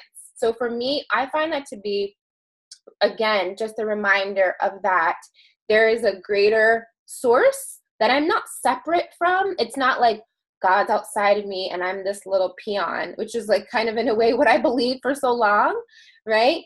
And in a way why I didn't resonate so much with like the way that religion was taught to me for so long, because I was actually feeling something. I was actually experiencing something that was not separate than me, and no one was talking about that. And so I realized I didn't resonate with the way that it was being taught to me, things like God-fearing and all these things. So I was like, that's not what I feel. So I literally remember at one point I was like, if that is what God is, I don't want it, because what I have is I trust, right? I know I believe in this, and I don't know a name for it. And what's another thing that's interesting is that the way that we refer in Sufism to source or the creator or the divine is like we use the 99 names. We also say the one who has no name but responds to all names, right? So it doesn't matter what you call it. You can call it, and I've said this before, you can call it the Tao, you can call it God Goddess, you can say any of those kinds of things. It's beyond language. And yet, all day long, inshallah, bismillah, alhamdulillah, aballah, we're saying these things that are a reminder that we are, right? We, in a way, is the divine plan is what's at play, right? And we are a part of that, and we are in alignment with that, and we are in service to that. But we don't have the ability in this physical, just like I came right back into the physical, and I felt myself losing that connection to like more of my knowing as we are in the physical at this time. I don't know what's going to happen after the event, but at this time, we don't have the ability to feel the fullness of what source is, to know the fullness of but we have a remembrance. We have a remembrance, and we have these mystical experiences, and we have these direct experiences of the divine.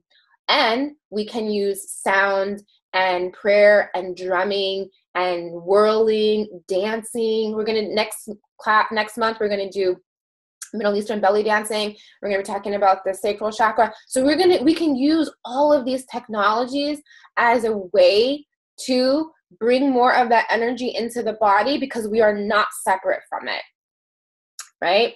So I hope all of that makes sense. The last thing that I'm going to read, I was like, I'm not sure if I'm going to read this, but I'm going to read it. So I work with declarations a lot.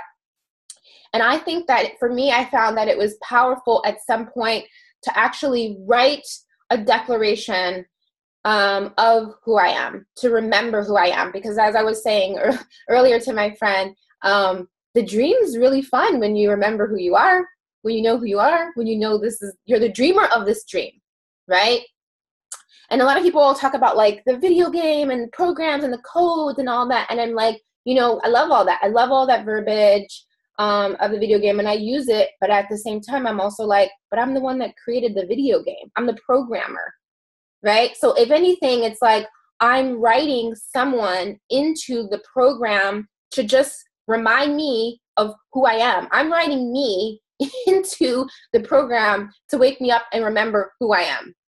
So when you know that, you can write someone in to do all the things. You can write all of the experiences in that you need, because you realize you're the one who's doing it.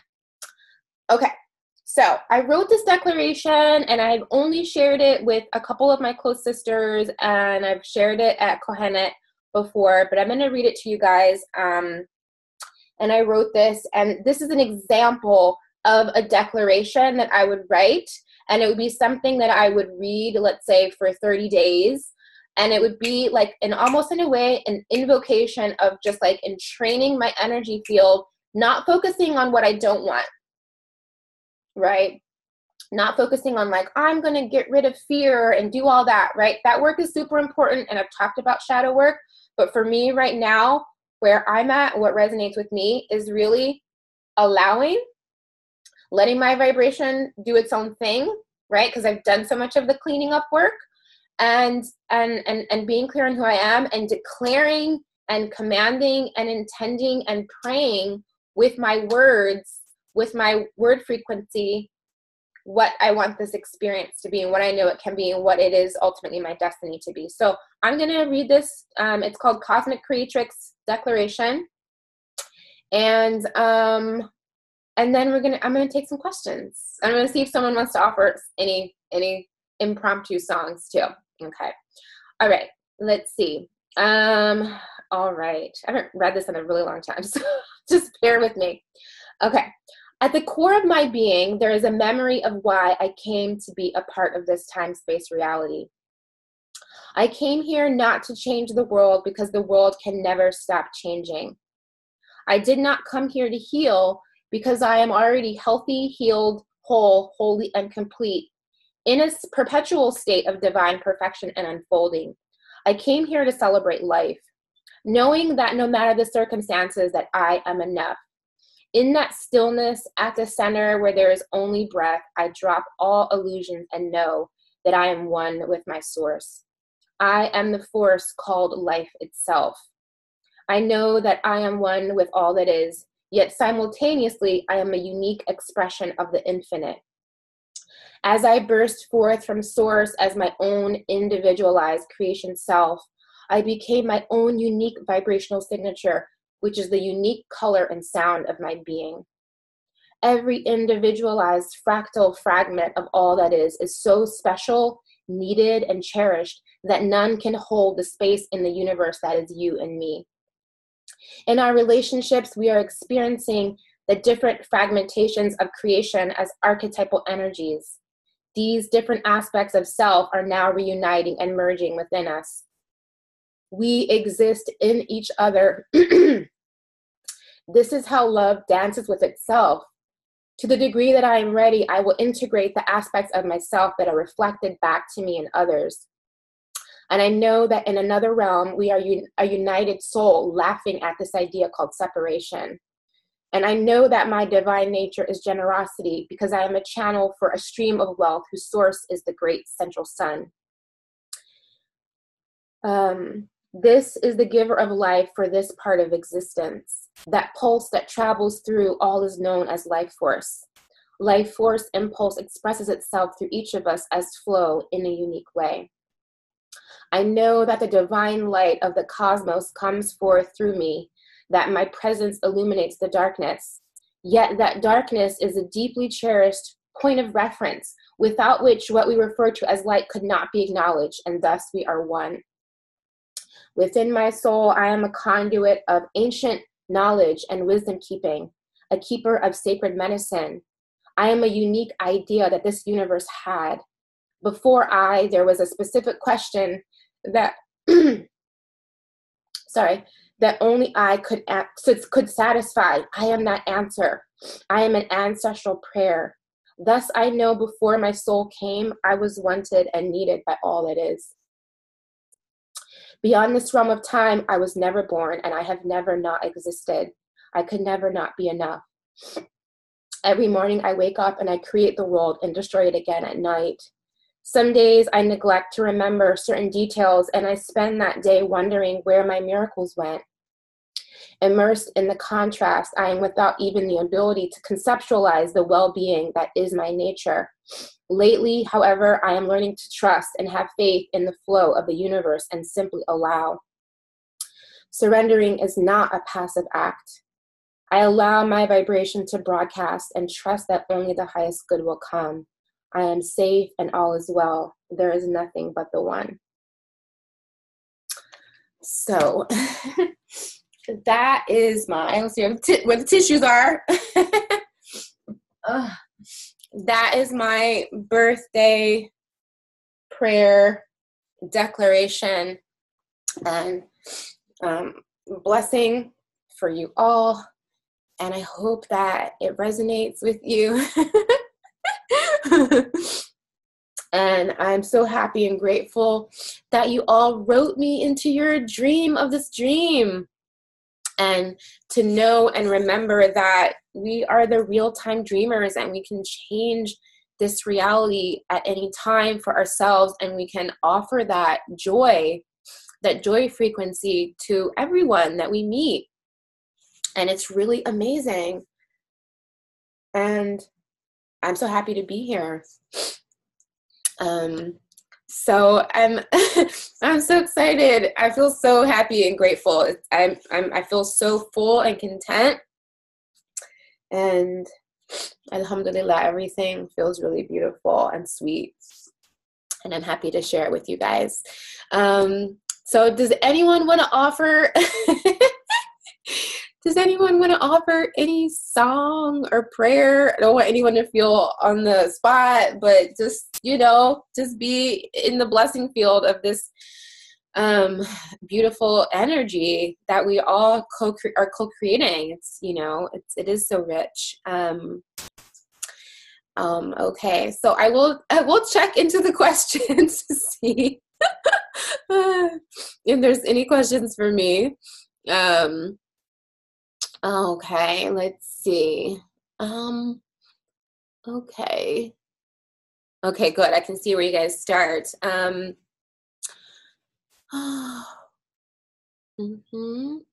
Okay, so Kemi says, there are times when just how resonant your words or synchronicities or messages that I receive are is kind of scary.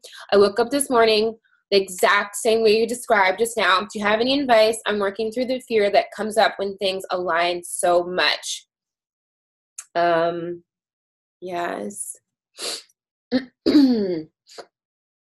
I mean, I think for me, the thing about the fear is that it's been suppressed for so long. It's been not acknowledged for so long. And I used to kind of like be in a place where I was less willing to like let the fear just be there, because I was like, okay, how do I get rid of it? Because I want to stay on this, like momentum, this like good feeling. But for some reason now, I guess the medicine for me, and this is just what's for me, because the messages are so clear. I mean, I didn't even say the other dreams that I had because they're just like, this is a little too intimate, but the messages, the guidance is coming through so clear. It's not like these random things. It's like every other moment, it's synchronicity. It's, I feel it. I feel guided. My body's giving me messages. I feel like literally there's no difference between, granted, I know that my energy continues all the way back to source, and I feel so clearly aligned and in communion with the part of me that knows what's up, that I'm like having more compassion for my human that is like a little bit scared. And I'll offer you one other thing that came through from the QHHT training. That is that if you try to, because in the QHHT training, you take the person into this, what's called the somnambulistic state. And it's basically, the best way to describe it is the sleepwalking state.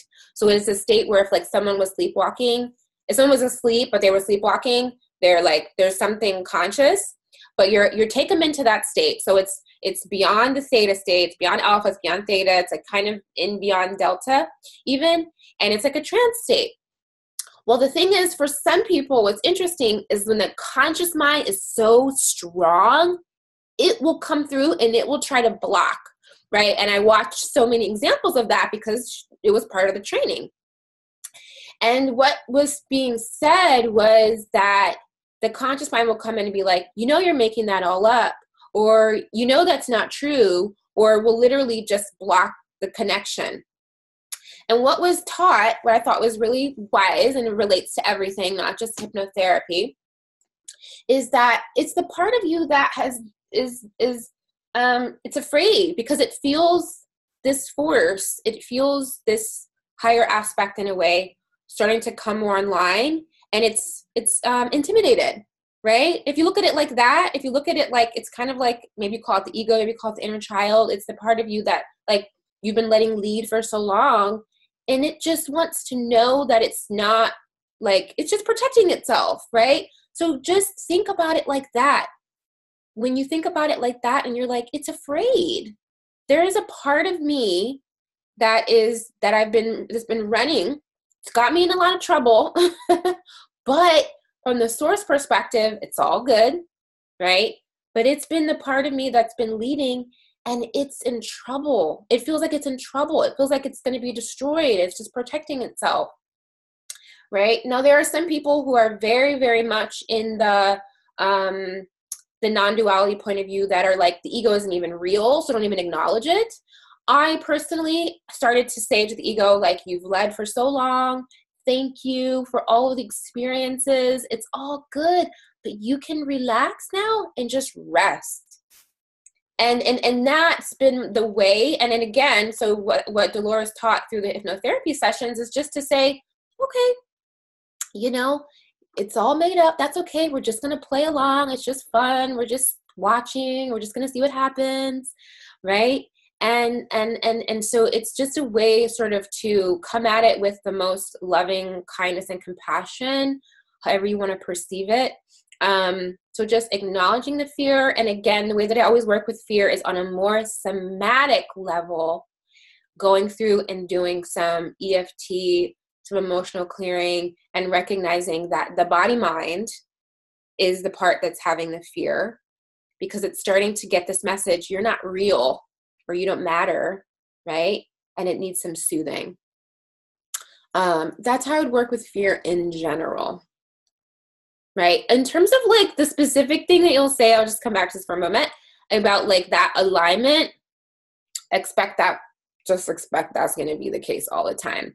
You're going to have the same, you're going to be, because this is the other thing too, what I said about the event is that the event is about soul community finding each other, right? So there's a big piece of like, we came here in groups. We did. That's why I do not believe in the thing of we have one soulmate. We came here in clusters. We came here in oversoul or soul family clusters, and we're finding each other now. It's part of why I made this school. And we're working from the same timelines. We are collectively creating the same timelines. And when we get together and we're on the same wave and we're putting out the same intentions or meditating together, it's so powerful. We're literally creating our own, we're individually creating our own reality. And what I mean to say about this is that as a soul group, I trust and believe that we are creating a collective timeline that we are going to be able to feel. So this is why it's also important in a way to kind of like tune out a lot of the distractions, because other people in their soul groups are going to be creating their own timeline, and that's cool. Right? Let's see. Let's see what else. Okay, so this is a good question. You mentioned that you call directly to source. I remember that you have a connection to Kuan Yin. So I wonder, how do you reconcile that? Do you work with her as a symbol of the divine source universe, or directly petition her? Such a good question. I do not do any kind of invocations of any kind of energies or beings other than God. So I'll just state that. In terms of symbols, I do work with things symbolically.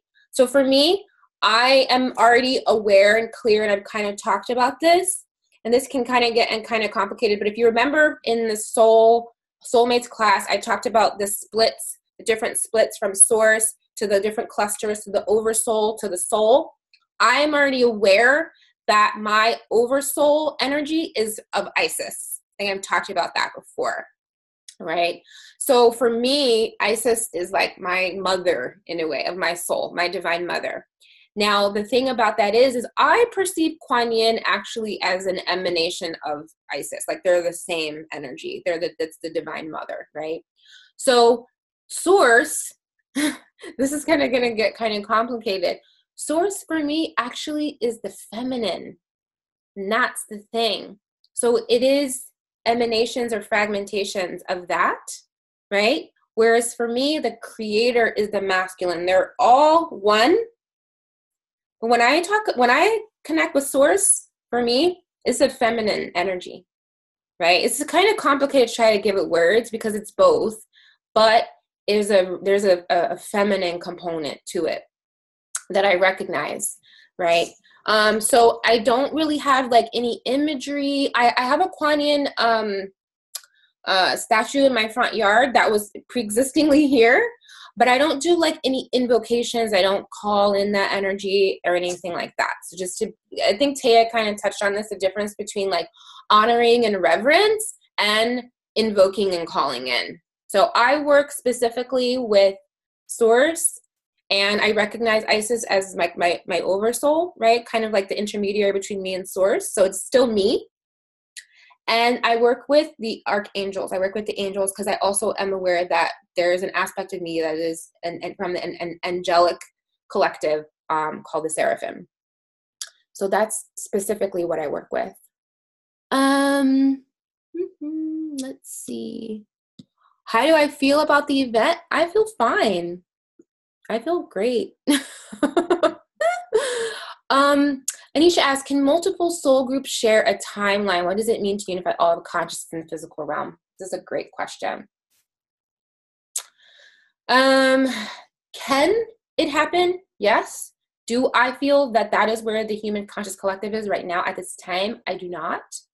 I believe that we are still choosing to have these many, many different aspects of the multiplicity of timelines, and that source is benefiting from all of them. And I do feel that as things go on, there is going to be more choice. And some people believe that people who want to choose a world with more suffering and separation and chaos are going to go to like a mirror earth, and that those who are choosing ascension are going to continue on with Gaia as the ascension happens, and that we're going to lose more of our physical density and return back to light body state. I'll talk more about light body activation next class when we're talking about the energy body. So that's one hypothesis, and that's one that really resonates with my guidance. So I don't feel at this time that all are unifying. I think that there are many different soul intentions. There are many different races here, many different human ET races here, and they all have their different reasons for being here. We'll have a different intention. I know my soul group is one of service and volunteers to be here, and yeah. So I feel great. I feel great about the event. How do you create a spell? Okay, this is going to be my last question. So again, reclaiming the word spell. All of our words are spells. So anything you're saying is a spell, right?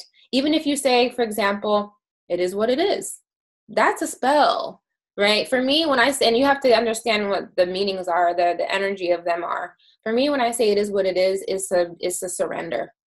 It's a surrender to like, maybe my conscious mind has an idea of supposed to or needing to control the outside world.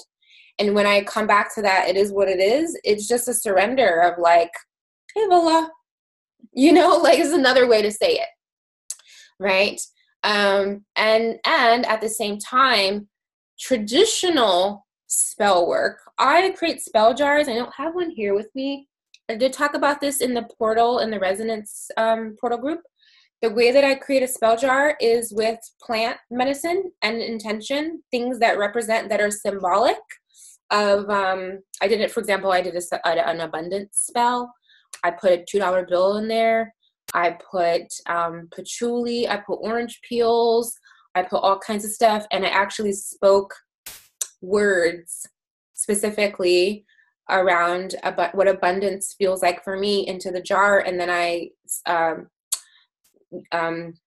preserved it, and then I closed it, and it lives on my altar. So you can actually create something like a spell jar if you want a physical representation.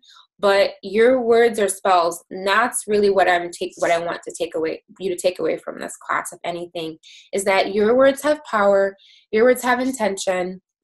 You have the ability to shape your real-time dream with your words as frequency carriers.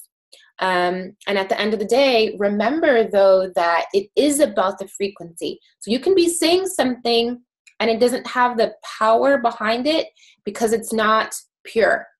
So what I would say again about any kind of miracle work, magical work, is bring it back to, is this pure? And what I mean by pure is this in alignment with the divine plan?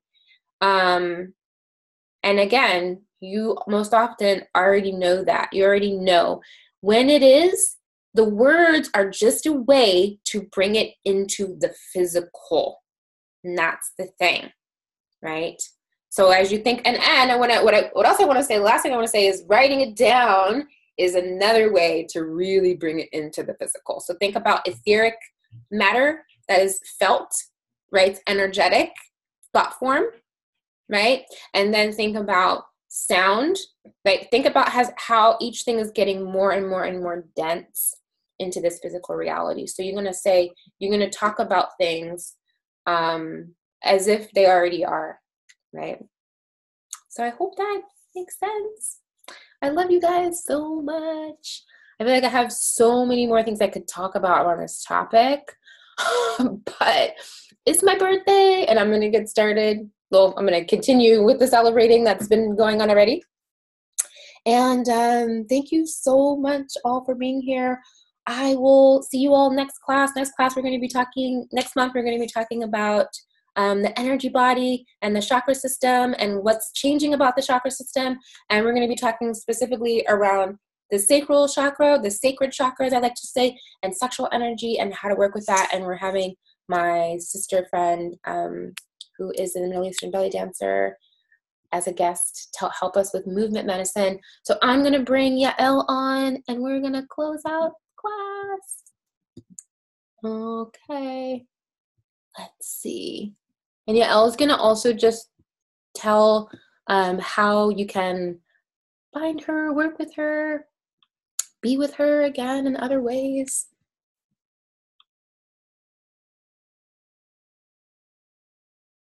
Hi again. Welcome back. Thank you. So maybe I'll just share how we can connect beyond this cyberspace. So I have a few websites. My main website is yaelillah.com.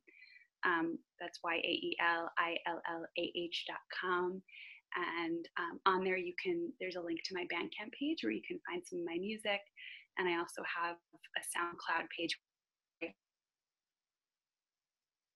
Kind of just share like free sounding experiments that I'm up to.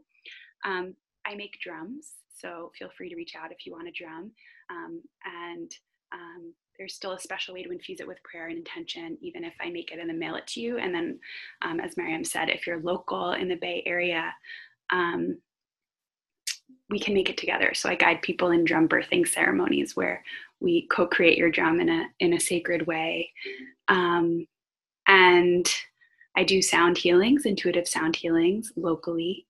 And I have concerts and I sometimes travel for long weekends. So if you're excited about having like a community weekend of drum making and sounding and sacred music, do reach out. So those are some ways you can connect. So I want to share 2 songs to close. And the first one, I hope you'll join me with, and this is for our radiant and beautiful Miriam Hasna. Thank you for your just your beauty and your essence that you share with us with so much abundance, and for inviting us into our fullness and our light with you and your beautiful heart. Happy birthday to ya. Happy birthday to ya. Happy birthday to ya. Happy birthday to ya. Happy birthday to ya. Happy birthday to ya. Happy birthday to ya. Happy birthday to ya. Happy birthday to ya. Happy birthday.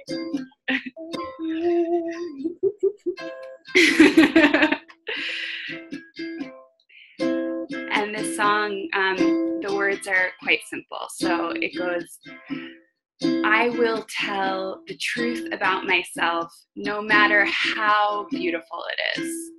And it goes, I will tell the truth about myself, no matter how beautiful it is. I will tell the truth about myself, no matter how beautiful it is. I will tell the truth about myself, no matter how beautiful it is. We will tell the truth about ourselves,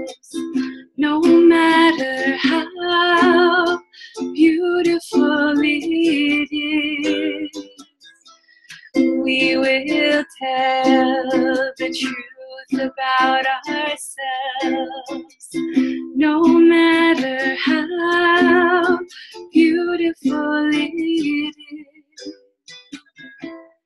I will tell the truth about myself, no matter how beautiful it is. So perfect. I love you. Love you all. Love everyone. And I will be with you again so soon. Send all of your blessings for me and Yael Ilah and Teama on our beloved, blessed journey next week when we leave. Keep us in your prayers and your thoughts. And sending so much love to everyone. Have such an amazing, beautiful day. And shine your light everywhere you go and with everyone you meet, and tell the truth about yourself, no matter how beautiful it is. Mm-hmm.